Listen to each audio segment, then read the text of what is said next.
noite, meu povo, a paz do Senhor Jesus. Começando aqui mais um episódio do nosso podcast Superação. Sejam todos muito bem-vindos. Hoje nós estamos aqui com uma nova candidata. Não é candidata, né? Eu vou dizer que é uma amiga de verdade, uma amiga minha mesmo, íntima, da qual nós temos feito muitos trabalhos juntas, né, glorificando o nome santo do Senhor Jesus, nada mais, nada menos do que a nossa missionária Eliene. Missionária, se apresenta para esse povo que está te assistindo hoje. Boa noite, povo abençoado por Deus, a paz do Senhor Jesus, amém?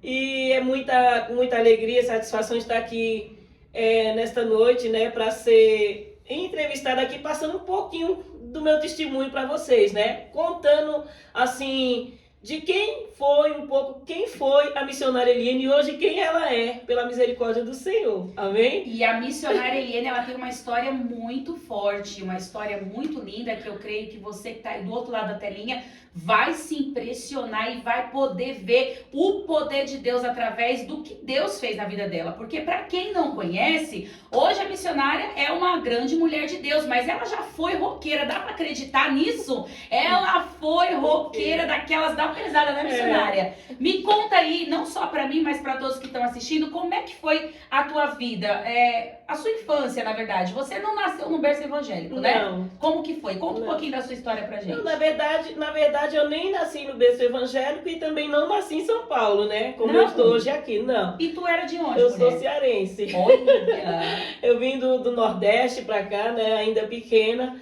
Eu e mais meus irmãos, né? Meus pais. E a gente chegando aqui, a gente foi morar ali na Rua Caneda. Eu lembro como hoje, não posso esquecer, né? Nunca dessa data. E quando a gente veio morar aqui, eu lembro que a gente foi para casa de uma tia minha que era até alcoólatra. E ali ela, no meio da noite, ela colocou eu e meus pais, né, e meus irmãos para fora. E a gente ficou na calçada. Porque ela né? tinha bebido muito. Ela bebeu muito e ela colocou a gente para fora, né? A gente ficou sem saber para onde ir, a gente ficou até na calçada. Meu Deus. E eu lembro que quem deu a mão para nós naquela época foi uma senhora dona de um bar, né, que morava quase do lado da casa dessa minha tia, e ela ocupou esse espaço na garagem para nós ficar, né? Vocês eram muito novinhos ou não? Era assim, mais ou menos quantos anos? Só pra gente Não, ter eu uma tinha ideia. mais ou menos 6 anos, 6, 7 anos, aí tinha o meu outro irmão, era um em cima do outro assim, era um... Escadinha. Isso, era um com o meu irmão caçula, que é o João, que ele hoje é evangelista, né, que mamava no peito, minha irmã Janaína, que hoje não tá mais na nossa, né, tá na glória com o pai, que era a minha irmã caçula, tinha mais ou menos 2 aninhos, aí tinha o outro de 4 anos, que era o que estava preso, aí veio eu, aí tem o presbítero, né, o Tony, aí tem o pastor Leudes, que hoje também é pastor, Glória. todos têm um testemunho forte, né? Amém. E tem o Roberto também, né, que hoje ele é evangélico também pela misericórdia do Senhor, até um ex-homo, né, que nem eu já falei. E meus pais, que hoje meu pai está na glória, né, que através também até da vida dele, por Deus ter recolhido ele, que hoje eu estou mesmo firme na presença do Senhor. Quem foi que veio primeiro para Cristo da tua família? Quem veio primeiro foi o meu irmão, Tony, o presbítero. Então ele abriu as portas, Ele abriu as portas. o caminho para que vocês Sim. pudessem conhecer o nosso Deus. Sim, até hoje quem a minha mãe conheceu esse Deus através da vida dele, o meu irmão que hoje é pastor, esse meu irmão que ainda é presbítero, ele ensinou esse meu irmão que hoje ele é pastor e líder, né, de 3 igrejas, e também ensinou a minha irmã também, que é diaconisa, e ensinou a mim também. Eu fui uma das últimas praticamente, fui a última praticamente, a mais difícil, a mais rebelde, né, mas ele foi o que Deus usou para trazer a minha família, os meus irmãos, todo para a presença do Senhor. Glória a Deus, Né? que lindo. Minha mãe. Então você foi a mais rebelde, Fui a você mais deu rebelde. mais trabalho. Por Fui. quê? Porque você conheceu o mundo Conheci e o os mundo. prazeres dessa, Sim. né? Então conta um pouquinho dessa sua Conheci o experiência. mundo, né? Eu fui roqueira, que nem muitos sabem, né? Não sei, todos não sabem, mas muitos, assim, quando eu começo a me aprofundar mais no meu testemunho, muitas das vezes falam, nossa, mas eu não sabia essa parte do testemunho da missionária, né? Mas eu sou ex-roqueira, né? Sou ex-drogada, então eu entrei na droga cedo. As pessoas às vezes olham assim e falam assim, nossa, mas não parece, né? Mas a pessoa mal sabe de onde Deus nos tirou, né? Como Deus ele fez, ele trabalhou na nossa vida para poder hoje a missionária estar fazendo a obra do Senhor, né? Mas eu louvo a Deus pela vida desse meu irmão, que foi quem não desistiu de nenhum de nós. E ele, hoje, eu sou uma missionária pela misericórdia do Senhor, né? Porque ele não desistiu. Não desistiu de mim, não desistiu do pastor Leudes, não desistiu de nenhum de nós. Mas como é que você teve o encontro com Deus? Você era roqueira, você era usuária de drogas? Sim. Você só usava ou chegou a vender também? Só usava? Eu usava, não chegava a vender, não. Eu não chegava a vender. Inclusive, eu tive um ex-namorado, né, que ele usava, né, e assim, chegou uma época da minha vida, minha família não sabia disso, minha mãe não sabia. Eu trabalhava numa estamparia e eu ganhava uma grana violenta. A grana que eu ganhava, praticamente eu ganhava só com, eu gastava com droga. Eu dava aquela quantia pequena para minha mãe, né, que era só para ela comprar algumas coisas, e o resto eu gastava tudo com droga. E ainda ficava em dívida. E você achava que você era feliz naquela vida? Era, eu achava que era feliz, eu achava que todos que se aproximavam de mim estavam querendo o meu mal, não queriam o meu bem, né? Eu achava que aquelas pessoas que se aproximavam de mim, inclusive esse meu irmão, né, que foi o que mais sofreu na minha mão quando eu era do mundo, eu achava que ele queria o meu mal, eu achava que eles eram ladrão, que eles eram... Então, tudo que falam aí dos pastores, eu achava. É mesmo? E você chegou a falar isso na cara dele? Eu falava, eu era rebelde mesmo, eu falava... Só tá na igreja pra roubar, porque é o que roubar. Muitos falam por aí, né, de Exatamente, pastores, né? Eu falava, sério? Na igreja roubar... Então você era uma daquelas que atacava os crentes. Atacava, odiava crente. Coitada do teu irmão. Nunca gostei de crente, eu odiava e eu dizia que não tinha quem fizesse. Nunca eu entrar numa igreja de crente. Não tinha quem fizesse eu me dobrar diante desse Deus dos crentes. Eu falava isso, ele falava pra mim que eu tinha um cabelo, né? Meu cabelo era todo cacheado, até aqui pesado. Então, assim, as pessoas falavam assim, principalmente quando eu chegava no salão de rock, né? Que eu era a rainha do rock, né? Que eu era mais badalada, que eu chegava, eu agitava, eu brigava mesmo, né? Os boys passavam no ônibus, mexiam comigo, eu ia em cima mesmo, eu era briguento e eu não tava nem aí, entende? Esses tempos atrás, né? A gente tava lembrando de um episódio, eu e meu esposo, né? Eu fui dar uns conselhos para minha filha. E esse conselho que eu fui dar para minha filha, acabou a gente aqui dando risada. Por quê? Porque eu falei assim, minha filha, essas brigas de vocês não é nada. Pergunta pro teu pai o que foi que eu já fiz. Você conheceu ele antes de você ser uma serva de Deus ou depois? Não, eu conheci ele do salão de rock. E ele também era roqueiro. Também era. Ele era mais pesado ainda do que o que eu curtia. É mesmo? Eu curtia heavy metal, né? Ele já curtia thrash, death metal. Isso aí é o famoso bate-cabeça? Eu tenho heavy metal, tenho pauleira. Né? O pauleira, eles são mais puxados pro MPB, é um pouco mais... Andava toda de preto? De preto, ou então às vezes com a camiseta de rock, camiseta de saco. Eu sempre andava. Não podia ouvir falar de Jesus. Não. E como que foi que você teve esse encontro com o Senhor? Como que aconteceu? Você foi convidada? Você ouviu? Como que aconteceu? Então, convidada eu fui muitas vezes. Certo. Né? Muitas vezes. Inclusive, quando esse meu irmão que é pastor, a gente morava na Vila Maria, da Vila Maria foi quando eu casei, né? Eu casei inclusive na Igreja Católica ali do Parque Novo Mundo do Alto. Uhum. E eu falei que eu só casei mesmo de noiva para agradar o meu pai, né? Inclusive eu já estava até grávida da minha filha. E quando eu casei, eu falei para ele que eu ia casar para agradar o meu pai, mas não porque eu gostava de casar de noiva e que eu gostasse de entrar em igreja. Mas para ter esse encontro com Deus foi difícil, foi. Por quê? Precisou de eu passar por muitas coisas. Precisou de eu perder muitas coisas na minha vida. Inclusive, uma das percas que mais me trouxe para a presença do Senhor foi a perca do meu pai.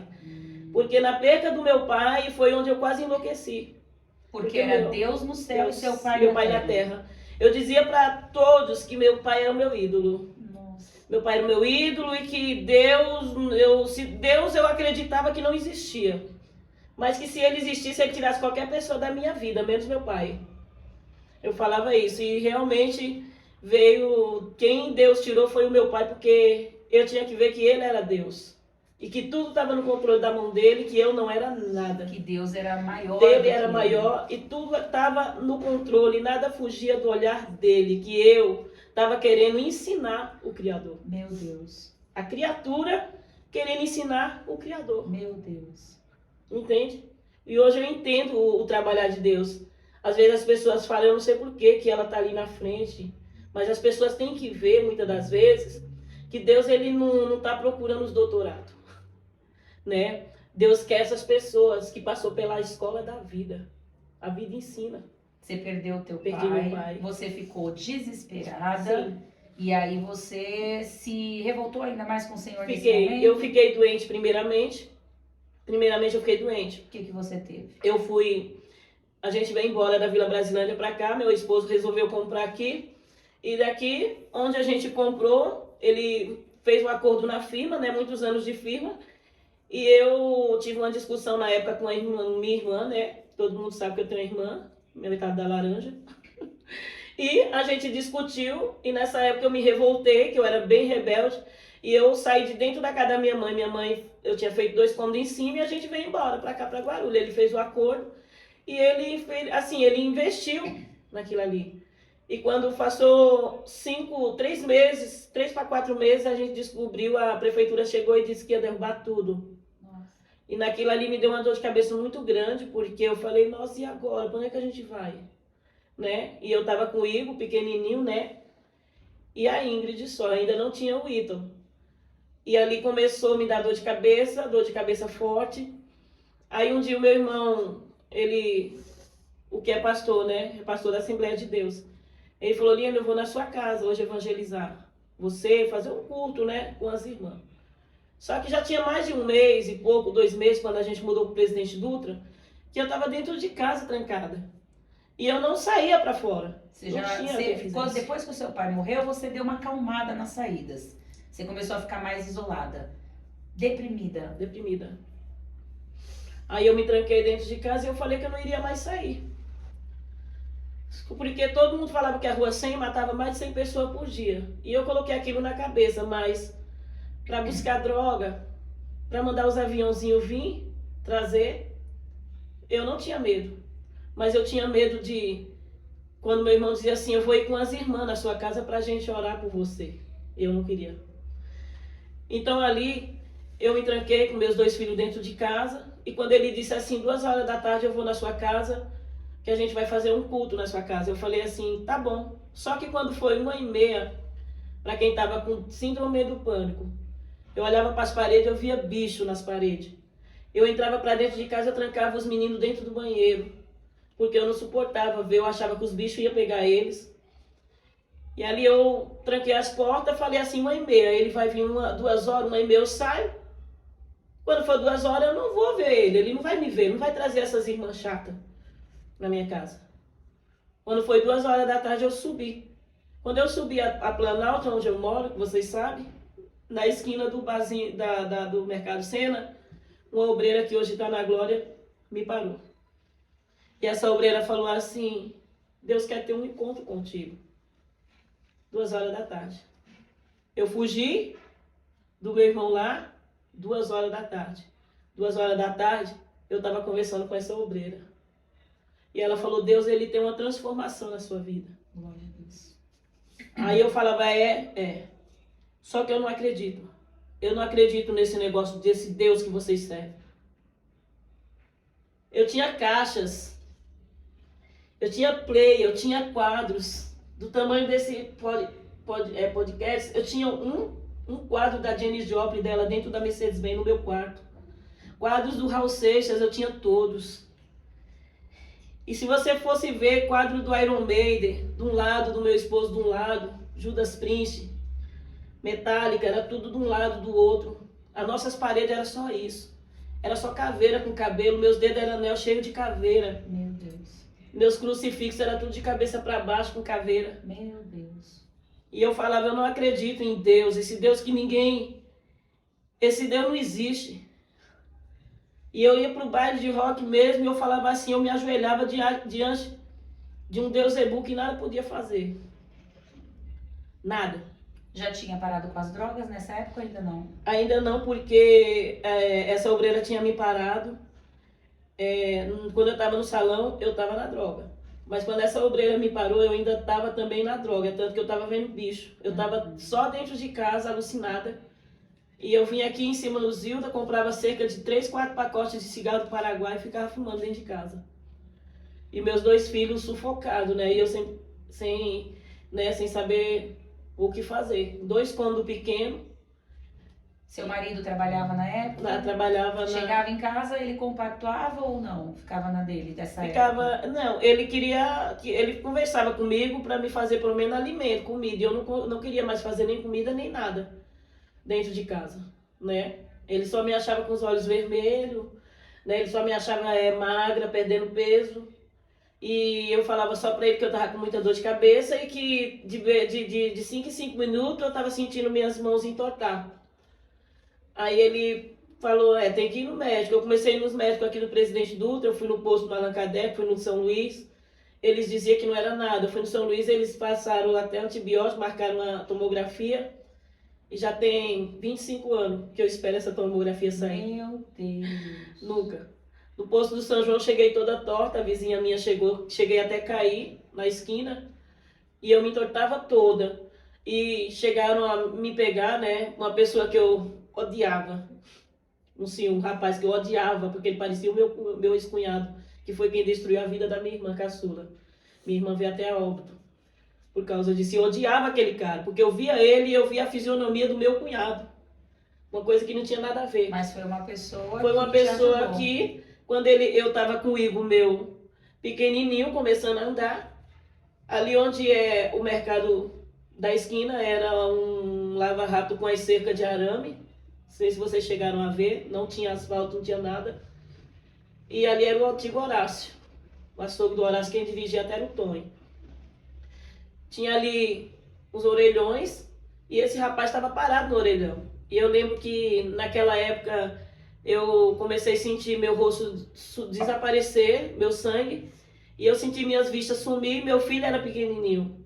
Aí eu falei, agora se meu filho correr pra rua, o carro vai matar ele. O que eu faço? Eu não tô podendo fazer, eu não tô vendo mais nada. Aí eu só fiz assim com ele. Aí quando eu chamei de novo, ele veio. Quando ele veio, eu já tava caída. Quando eu acordei, eu já tava em cima da minha cama. Ele me levou, pegou meu filho pela mão, me levou no colo e colocou eu na cama. Naquilo, me levaram pro hospital. Chegou no São João, na época era um CEMEG, não sei, que era a parte de baixo, falou que eu tava ficando louca. Que era para me procurar um psicólogo. Só isso. Meu Deus. Né? E ali eu procurei. Aí comecei a desmaiar, ter desmaio. Um dia eu fui para casa da minha mãe, na Vila Brasilândia. Chegando na estação Armênia, toda vez vinha de 2 a 3 minutos esse desmaio. Esse desmaio. Quando vinha esse desmaio, eu ficava toda encolhida. Nesse encolhimento que eu ficava, eu entortava a boca.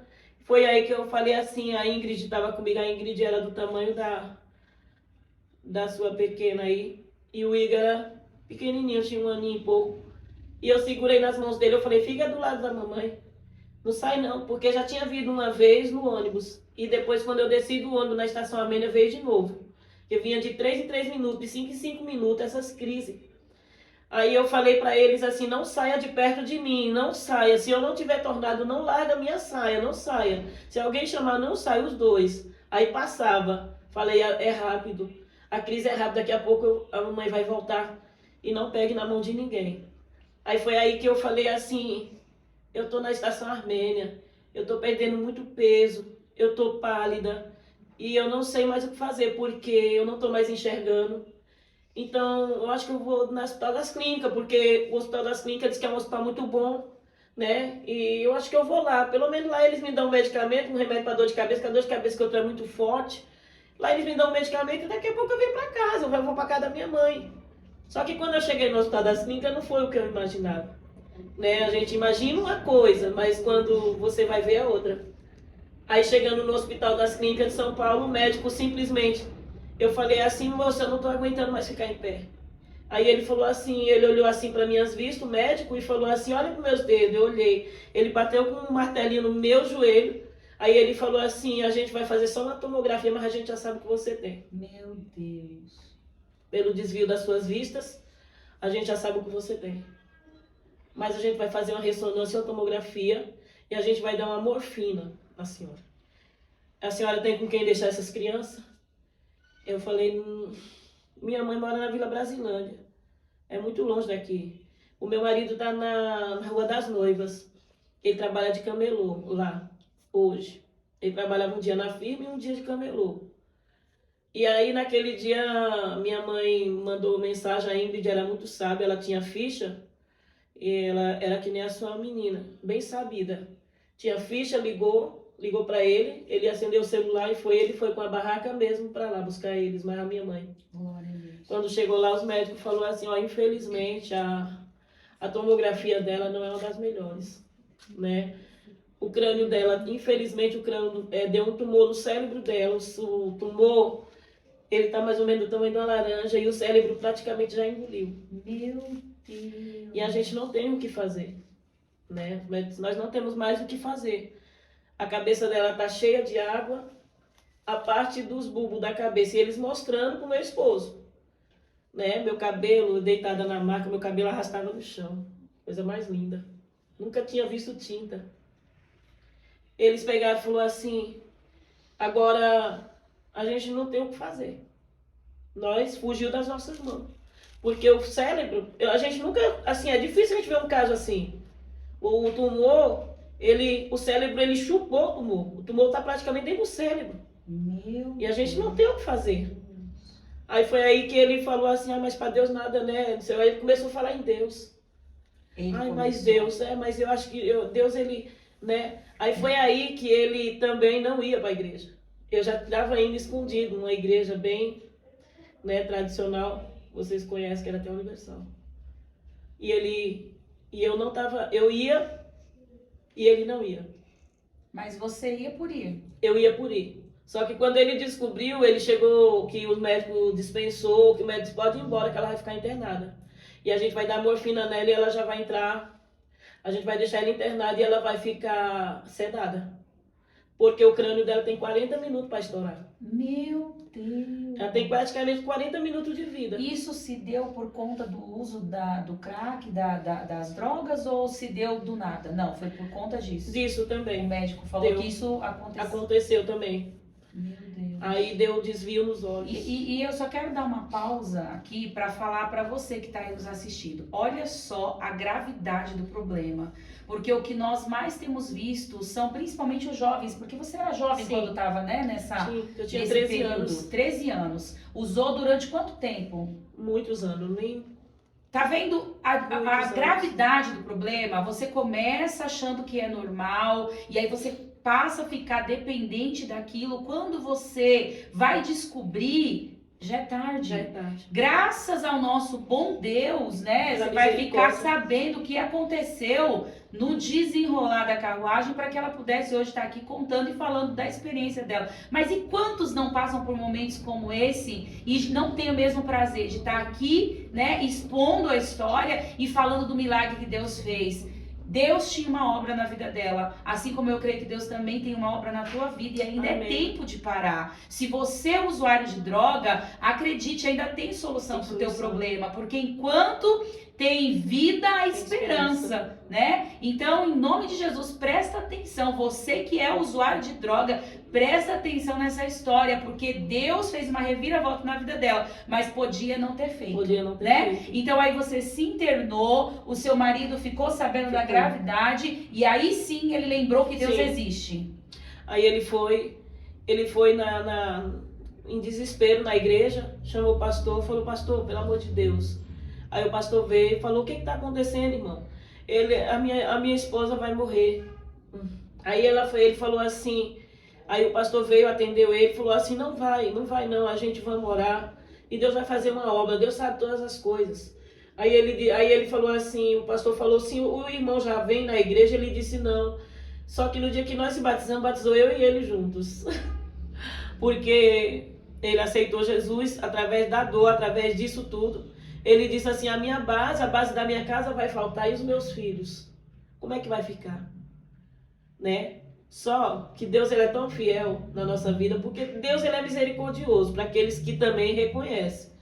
Né? Pode ser que muitos tenham a mesma chance, pode ser que muitos não tenham. Mas Deus ele é fiel em todo. Te internaram e no momento da internação você se deu conta do que você estava enfrentando. Sim. Nesse momento você lembrou da existência de Deus ou ainda não? Lembrei porque eu comecei a lembrar assim, depois de tudo que eu tinha falado, né? Tudo que tinha passado na minha vida. Que nem Às vezes meu irmão às vezes falava, Lienda, para um pouco esse cabelo, nem o Deus dos crentes faz eu cortar meu cabelo. Meu Eu Deus. falava. Você enfrentava. Enfrentava. Eu era a que mais enfrentava. Até o perfume que ele usava, ele dizia, eu falava assim, ai, que perfume insuportável. Você, olha, eu odeio esse perfume seu. Ele dizia assim, isso aqui você odeia, mas esse perfume é ungido. Não é você, é o demônio que está em você que não está suportando o meu perfume.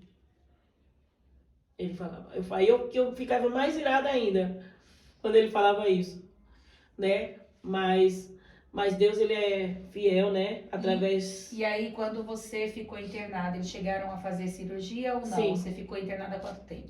Não, aí eu fiquei internada, eles não sabiam o que fazer. Os médicos das clínicas USP, né? Você sabe que é o maior né, da América Latina, se não for o maior, um dos maiores, mas é conhecido como a maior, né? A medicina de São Paulo, é a USP.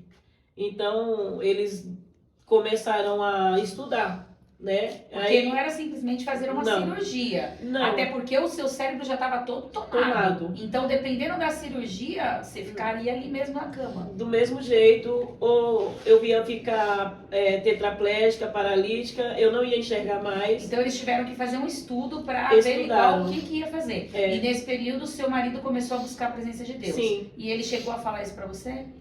Ele falava pra mim, eu tô indo buscar Deus, né? Chegou até o obreiro ir no hospital. E o que você falava nesse momento? Aí você começou a aceitar ou não? Eu comecei a aceitar, receber as palavras que eles falavam, né? Eu começava a receber as palavras, porque naquele momento eu comecei... Você viu que se não fosse Deus, eu não... Aí eu comecei a reconhecer, né? A ver que era Deus que eu precisava. Aí eu comecei a pensar muita coisa, eu falava assim, mas se eles vão fazer a cirurgia na minha cabeça, eles vão cortar meu cabelo, eles vão raspar minha cabeça. E eu falei que nem esse Deus iria fazer eu cortar meu cabelo, né? Então ali eu passei um processo para pensar em tudo que eu tinha falado, né? Tudo para que eu você tinha reconhecer que você verdadeiramente estava errado. Estava errado e que preciso dele. Né, que ele é quem é o criador de todas as coisas, e não eu, né? E ali eles começaram a estudar e eles começaram a ver, descobriram mais coisas. Essas partes dos canos aqui da nossa cabeça, os bulbos, apodreceram todos. Meu Deus! Essa parte da minha cabeça não servia mais para nada. Então você ficou com a cabeça completamente podre. Tomada. Meu pai! Aí eles foram para tirar, resolveram fazer a cirurgia para tirar o tumor. No que eles abriram a minha cabeça para tirar o tumor estava dentro do cérebro, eles não puderam mexer. Meu Deus! O que eles fizeram? Eles estudaram em cortar minha cabeça mais ou menos assim. E aqui eles colocaram um aparelho, né? Parafusaram um aparelho aqui, um dreno. Esse dreno, ele faz tipo um zigue-zague, ele passa aqui, essa parte minha aqui, é um cano que ele passa aqui, e ele é todo de plástico. Aí ele desce aqui e sai no estômago.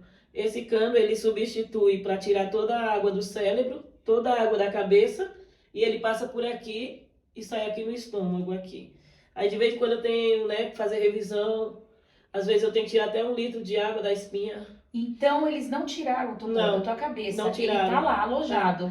Aí O que eles estão fazendo, o que eles decidiram fazer, é colocar um aparelho na tua cabeça para que não, para tentar impedir ele de crescer, alguma coisa desse tipo, tirar ou não? água só. Porque ele faz gerar água. E essa água tinha que sair da nossa cabeça, essa água que ia estourar o meu cérebro. Aí o que eles fizeram? Esses canos aqui da nossa cabeça era por onde essa água sai.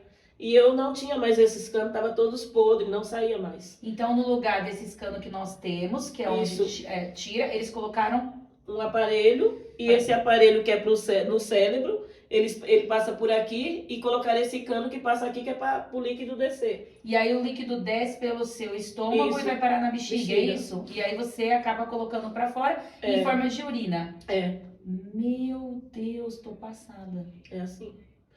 E isso daí, isso aí foi há quanto tempo? Você tinha quantos anos quando isso aconteceu? Que não é de hoje, já tem bastante tempo. Não, já tem tempo. O Igor meu tava com 1 aninho, tem 24, vai fazer 25 anos. Que você tá com esse aparelhagem. Com esse aparelho. e eles me deram 14 dias de vida. Mesmo com o aparelho? Com o aparelho eles me diagnosticaram esse aparelho, pelo menos até 14 dias de vida, que foi só para amenizar. Temporariamente. Aí eles, nessa cirurgia da cabeça que eu fiz, eu tive 2 paradas respiratórias e 2 paradas cardíacas. Uma das últimas eu fiquei 15 minutos sem voltar. Aí foi na qual eles decretaram a morte múltipla dos meus órgãos. Aí nessa morte múltipla dos meus órgãos, eles estavam já, né, ligando para minha família vir para avisar que eu havia falecido. Nessa deles ligar para minha família para dizer que eu havia falecido, teve um enfermeiro, que ele falou, até o nome dele para mim era José Luiz. E ele falou para mim assim, na época, ele falou assim, eu só lembro que algo esquentou em mim, e eu olhei bem para ele assim, aí ele disse assim, você estava morta. Ele, através do estudo que ele estava fazendo, ele deu vários choques em mim, no meu coração, e ele estava fazendo no estudo, eu lembro que ele deu um negócio no meu pescoço, e foi aí que eu voltei. Meu Deus. Aí foi aí que eu voltei. Voltei a viver. E aí eles colocaram a aparelhagem, deram 14 dias de vida 14 dias. E você foi para tua casa. Sim. Viver uma vida normal. Eles mandaram para casa porque eles falaram, a gente vai colocar esse aparelho, ela voltou, a gente vai ligar todos os aparelhos e a gente vai mandar na maca para casa. Porque não adianta a gente deixar mais ela aqui, porque ela não vai passar de 14 dias. Meu Deus, eu tô passada. Ela não vai passar disso. Levaram você para casa. Isso, aí aconselharam a minha mãe passaram uns alimentos que eram muito caros. Meu esposo, ele já não tinha de onde tirar mais nada. No meio dessa doença eu tive o meu filho. Eu tive o Ítalo. Você estava grávida? Eu fiquei grávida dele nessa doença. Meu Deus. Hoje ele está com 20 anos, o meu caçula. E aí, como é que foi a sua gestação? Então, aí eles quiseram tirar, quando os médicos descobriram a minha gravidez, que eu cheguei e falei, eles falaram, mas você sabia que não poderia? Como é que você fez uma coisa dessas? Você sabe que você nem tem ventilação no cérebro. Essa criança que eles fizeram, a criança deu que não tinha ventilação no cérebro, ele tinha as mãos todas mirradas para trás, os pés para trás, e ele tinha um buraco no coração. Os médicos optaram para tirar. Que não valeria a pena. Isso daí foi através da ultrassom? Da ultrassonografia homofológica. Foi falado que ele estava com tudo isso? Tudo isso. E acusou que era uma menina. E aí? Aí falou que aí ainda mostrou o sexo. Falou, olha o buraquinho, é uma menina. Aí eu falei, não é uma menina. Ele falou, é uma menina. Eu falei, não é uma menina, é um menino. Deus já mostrou que é um menino. Aí ele disse assim, não é uma menina, olha, a gente fez 7 ultrassom, todas deu menina. E foi no 3º mês, eles optaram até para tirar. Falou, essa gravidez não vai valer a pena a senhora levar adiante. Eu lembro que o obstetra das clínicas foi 7 para assinar, para tirar. Aí as últimas palavras que eu dei foi que eu já estava de 4 meses, ninguém vai tocar no meu filho. Se tiver que nascer assim, vai nascer, se não tiver, Deus vai tirar. Mas deixa na mão de Deus. Você já tinha aceitado Jesus, já falei com Mas Deus. deixa eu entender, você voltou para tua casa, eles Sim. ficaram cuidando de você. Foi. Você estava se alimentando através também dos aparelhos? Dos aparelhos, da sonda. Como que você foi para a igreja e como que você aceitou Jesus? Foi na tua casa ou foi na igreja? Foi dentro do hospital. Dentro do hospital? Dentro da UTI. Quando o pessoal foi te visitar? Na verdade, eu não sei como foi, assim, eu posso explicar. Na madrugada, foi até no Natal e Ano Novo. Você teve um encontro Isso, com Deus? eu tive um encontro com Deus. Eu não poderia entrar ninguém. Certo. Deus afastou todos de mim. Ah, Deus é mau? Não, Deus não é mau. Deus, ele sabe o momento que você precisa ter um particular com ele. E ele queria se revelar para você. Sim. Naquele momento, eu já estava com 32 quilos. E com 32 quilos, 31 quilos e 980 gramas. E os médicos me afastaram. Como que eu estava com o corpo cheio de ferida, e eu já tinha tido um caso de leucemia, eles afastaram todos de mim. Aí eles colocaram uma placa no Então berçário. você chegou no hospital já num estado assim, Sim, em decomposição. meu Deus, praticamente Sim, morta. morta. Os médicos colocaram, praticamente os médicos, eles me colocaram no isolamento, né, na UTI, no isolamento dentro de um berçário de ferro, amarrada, as mãos amarradas, os pés, porque eu não poderia tirar os aparelhos, né, e ali as minhas vestiduras era só uma fralda descartável. E ali eles colocaram uma placa no meu berçário e colocou assim, bactéria infecciosa, não se aproxime. Aí só quem ainda poderia entrar nesse berçário, né, dentro desse quarto, era meu pai, minha mãe, meu esposo e o meu irmão ainda que era pastor. Aonde Deus te levou? Dali Deus afastou meu pai, minha mãe, meu irmão e meu esposo. E não me saía da mente o Igor, que era pequenininho. Eu falava, porque a Ingrid ela já era grandinha, já era esperta, mas o Igor ele mamava no peito ainda. Então aquilo me preocupava, eu ficava 24 horas maquinando na minha cabeça como era que ele estava, será que ele estava com frio, quem estava cuidando, quem estava dando. Então aquilo me preocupava. Aí ali eu, diante do berçário do hospital, na madrugada, eu lembro como hoje, era no Natal. A enfermeira passava cantando as musiquinhas do Natal. E eu ouvia tudo, e o médico disse pro meu esposo que eu não ouvia nada. Eu não ouvia, eu não falava, minha língua enrolou, deu trombose na minha língua, minhas cordas vocais foram todas paralisadas. Meu Deus! Todas. Eu não falava mais. Você vê que na Assembleia de Deus o Senhor é meu pastor de Cumbi, que eu sou conhecida como a ex-muda. Perdi a minha voz, o movimento do corpo, meus pés entortaram todos para trás, minhas mãos, minha boca veio parar aqui. E ninguém deu mais nada. Essa parte da minha boca, os aparelhos, quando dava convulsão, eles vinham para segurar, para tentar voltar. Essa parte da minha boca era toda arrancada de ferida, das marcas que eles colocavam. Então ali, quando eles colocavam para proteger a parte da frente dos meus dentes, eles não protegiam a parte de trás. Essa parte de trás minha toda afundou. Meu Deus. Eu perdi essa parte do maxilar. Dos dois lados eu fiz 2 cirurgias. Então, assim, Deus afastou? Sim. Precisou? Sim. Aqueles amigos que eu dizia que eram meus amigos... Nenhum foi te visitar? Até hoje eu não sei onde está nenhum. Meu Deus. E aí você se deparou com aquela cena totalmente abandonada, excluída... E você falou, o que está acontecendo? E aí foi onde você resolveu... Ali é o lugar de você saber quem é e quem não é. A UTI. É o lugar de você saber quem está com você e quem não está.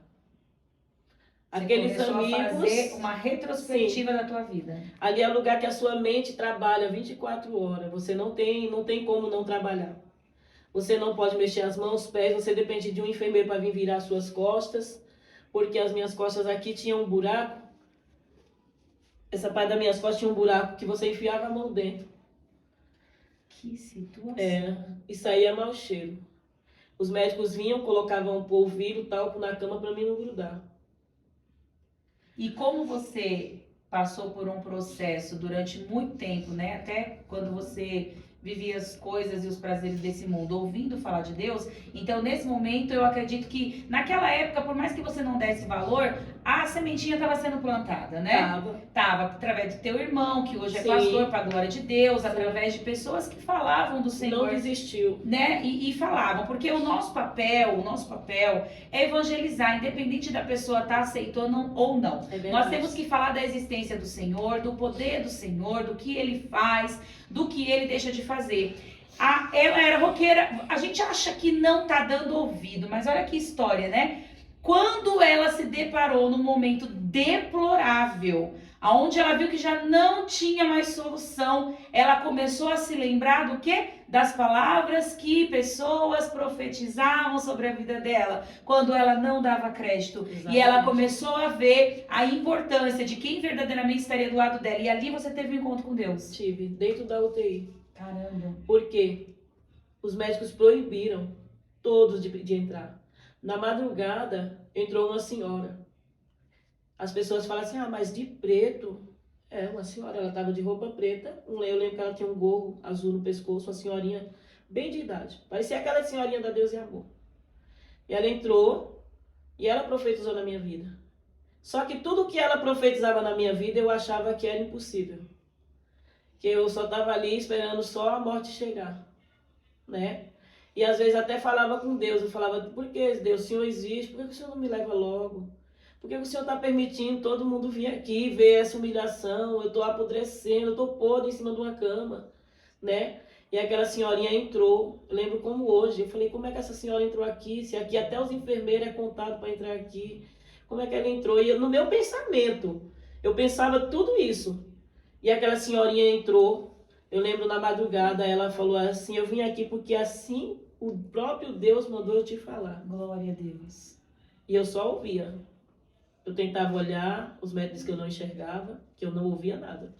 Aí ela disse assim, ó, Deus mandou eu vir aqui profetizar na sua vida, viu? Deus vai te levantar dessa cama. Oh, glória. Deus vai te levantar, escute. Aleluia. E você vai ser uma levita da casa do Senhor. Amém. Aí eu falava, levita, o que será isso que ela está dizendo? Né? O que será que é isso, levita? Nunca ouvi falar nisso. Aí ela começou a explicar, você sabe o que é levita? Você vai cantar para o Senhor. E a sua cabeça ficou confusa, Ficou, né? porque eu falei você assim, já não tinha mais... eu falei, como que eu vou cantar? Se eu não tenho mais voz, já tá tudo... Minhas cordas vocais já foram todas paralisadas, como que eu vou cantar? Você chegou até a duvidar. Sim. E ela falou ainda, disse assim, ainda tem mais. O próprio Deus, assim diz o próprio Deus, ele desceu aqui nesse quarto hoje. Aleluia. E ele está falando com você. Glória a Deus. Ele vai te levantar como uma grande pregadora da palavra do Senhor. Meu Deus. Que E coisa ai de linda. quem duvidar. Que coisa linda. Aí eu falava, pregadora. Meu Deus, no meu pensamento eu pensava, como que eu vou ser pregadora se eu não sei nem pegar numa Bíblia, eu não sei nem ler? Como que eu vou fazer isso? Eu nunca tive nem tempo, nunca tive nem como estar estudando. Não tive tempo para isso. Agora como é que eu vou pegar uma Bíblia e ler? Eu não sei nem como colocar uma Bíblia diante de mim. Aí ela diz assim, Deus vai te levantar como uma grande pregadora da palavra. Viu? E tem mais. Deus vai te soprar nos 4 cantos desse mundo. Viu? E não vai ser um homem não, vai ser Deus, tá? Porque o testemunho, teu testemunho vai ser uma pregação. Glória a Deus. O teu testemunho vai ser para levantar vidas. Aleluia. Viu? Vai ter pessoas que vai contender, mas quem está te levantando é Deus. Aí eu falei, vai endoideceu de vez no meu pensamento. Como é que eu vou pregar? Meu Deus, essa mulher está ficando doida. Tudo que ela falava era ao contrário do que eu estava ali. Os próprios médicos já disseram no meu pensamento que eu vou morrer, que eu não tenho mais chance de viver. Como é que vai acontecer isso? Né? Deus deixou se esgotar todas as possibilidades humanas para que quando não houvesse mais tentativa, não é tentativa, quando não houvesse mais possibilidade alguma de você voltar a viver, aí foi quando ele entrou em cena. Entrou em cena. Glória a Deus. Aí os médicos falaram, vamos mandar para casa. Minha mãe fez o curso de nutricionista para cuidar de mim. Né? Até para me virar, era meu pai e minha mãe que me virava na cama. E eles começaram a batalhar. Essa guerra. Já eram Isso. crentes ou ainda não? Meu pai, ele era bem conhecedor da palavra, tocava na gaita, os louvores, era crente. Mas com todo esse acontecimento, Ele já tinha aceitado todo Jesus mundo tudo. começou a ficar se apoiando um pouco mais em Deus. Sim. Porque sabia que como estava deplorável, né, o que você estava vivendo, se não fosse a mão de Minha Deus, mãe já era certamente não haveria possibilidade de ter você mais tempo com eles. É. Então, foi nesse momento que toda a família começou a pensar, a repensar. Todos se firmaram até mais. Aqueles até que eram crentes já se firmaram até mais. Glória a Deus. Né? Pessoas que vinham do outro lado do mundo para me visitar na casa da minha mãe. E ali ela começou a cuidar de você. Você foi se recuperando. Aí um dia meu esposo falou assim, ele chegou cansado, que eles ficaram esperando o Veloso passar, porque ele não tinha nem dinheiro para pagar passagem, mas para ir trabalhar, né? E aí no meio dessa doença, no auge dessa doença, o Ítalo nasce, né? O Ítalo nasceu.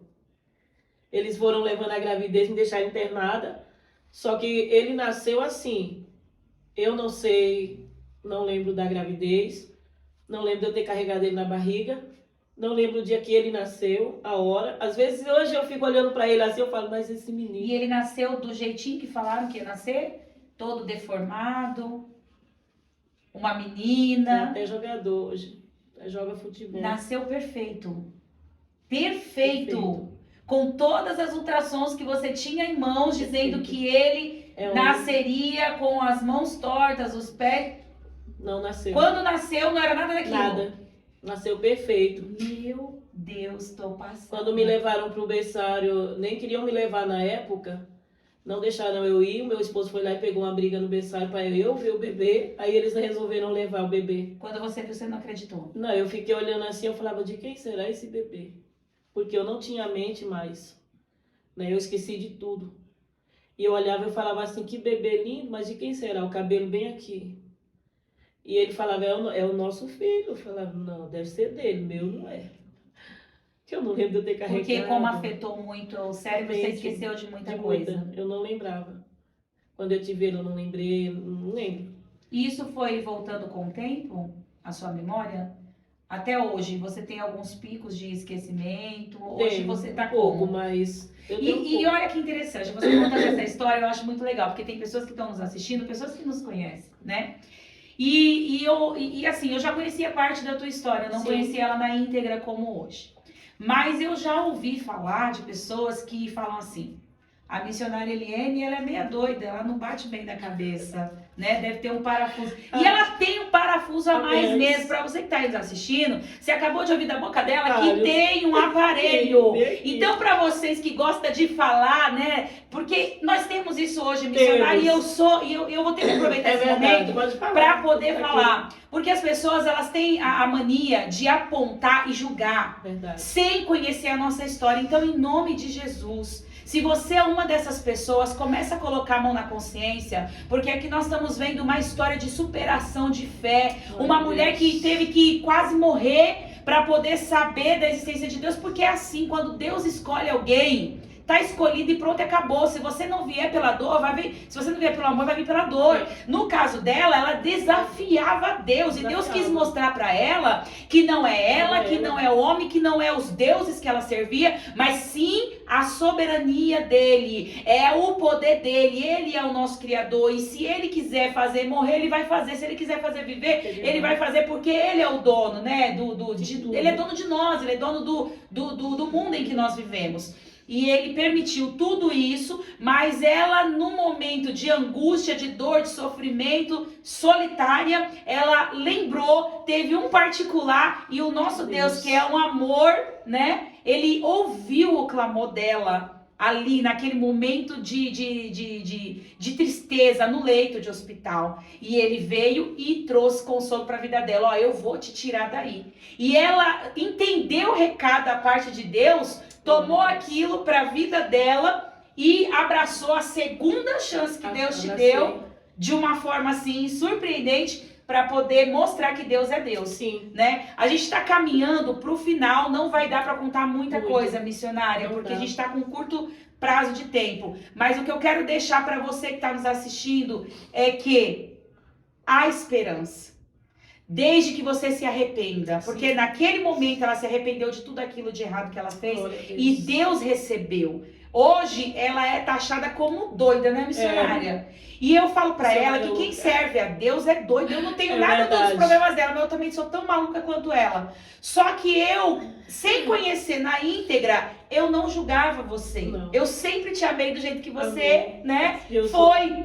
Mas tem pessoas que julgam, que atacam, que joga pedra. Não seja você uma dessas pessoas, seja aquela que estende a mão. Essa semana, missionária, eu vi um evangelista ministrando na nossa igreja e ele falava assim, eu sei que tem pessoas que falam mal de mim e eu te perdoo por isso. Sim. Se você não gosta de mim, só ora pela minha vida. Sabe? Uma pessoa que caiu porque nós somos falhos, nós somos passíveis de erros, né? Nós não somos 100% perfeitos. né? Nós vamos, no decorrer da caminhada com Cristo, vamos acabar em algum momento decepcionando, mas nem por isso nós deixamos de ser filhos, não é verdade?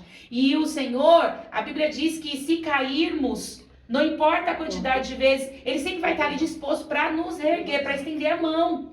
Diferente de pessoas que, ao invés de estender, estão ali para poder acabar, derrubar ainda mais a pessoa. É verdade. Né? Porque cadê os amigos dela nesse momento? Que falavam, né? Não, eu tô junto. Não. Nesse momento é o momento que você descobre, como ela disse aqui, quem é quem. Quem é quem. Né? E nesse momento ela não tinha amigos. Não tinha. Então, em nome de Jesus, se você acha que você tem amigos aonde você convive, né, se drogando, bebendo, se prostituindo, você tem amigo enquanto você está ali no momento. Se você ficar doente, se você ficar sem dinheiro, se você pegar uma enfermidade, eles vão te abandonar. Mas você ainda vai ter alguém que vai estar do teu lado para poder estender a mão. Amém. Então, em nome de Jesus, com essa, olha só, ela viveu tudo isso, mas Deus viu graça.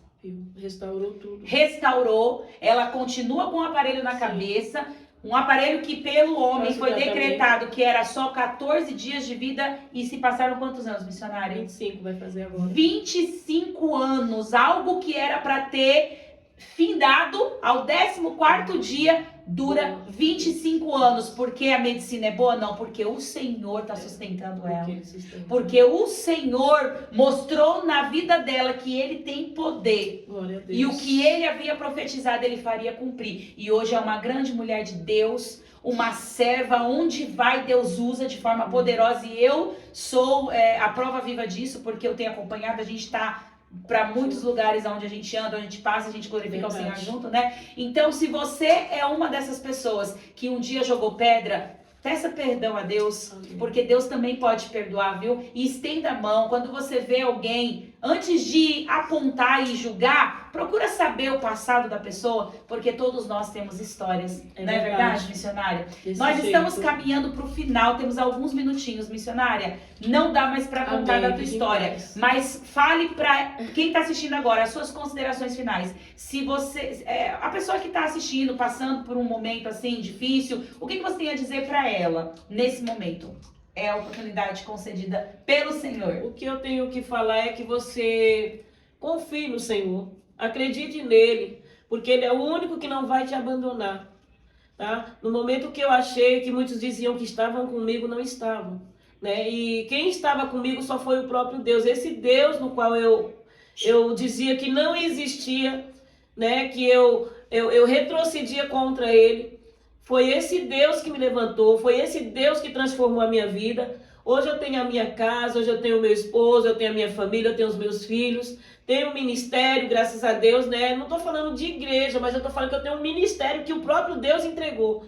Amém? E Deus, Ele transformou, Ele restaurou minha vida. Eu estava com a cabeça raspada, a parte da minha boca, o meu maxilar foi todo perdido. Hoje, graças a Deus, que Deus restaurou, né? E hoje eu vou para todo lugar que Deus ordena para mim estar indo mesmo, para dar o meu testemunho, para dizer para você que está aí do outro lado, amém? Que se tiver na droga, na bebida, no cigarro, no álcool, aleluia, o nome do Senhor, confie em Deus, saia dessa vida, que essa vida não é vida para ninguém, tenha uma superação da parte de Deus na sua vida, amém? E creia na restauração do Senhor, amém? Procure ajuda.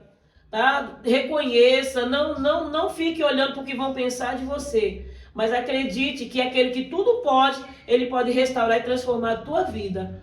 Amém? Glória a Deus, amém? Então fique com essa história para você, para a tua vida. Se você conhece alguém que está passando por um momento semelhante a esse, ou talvez, né? Eu acho que pior é difícil, né? A gente tem escutado muitas histórias aqui, uma melhor que a outra, mas como essa missionária de verdade, eu fiquei impactada, porque uma pessoa para chegar em 38 quilos, feridas abertas, 31,900, feridas abertas, um tumor e ela tá com um tumor no cérebro, sendo controlado pelo próprio Deus. E eu creio que tem muita lenha para queimar Amém, ainda, viu, eu creio. missionária? Porque o nosso Glória. Deus, ele não faz nada pela metade. Não. Ele inicia e ele conclui para a glória e honra do Amém. nome dele. Então, em nome de Jesus, se você gostou Glória dessa a Deus. história, compartilhe com alguém para que possa Deus também abençoe. saber do poder de Deus, Deus. da existência desse Deus lindo que nós servimos, porque muitos não entendem o porquê que nós amamos.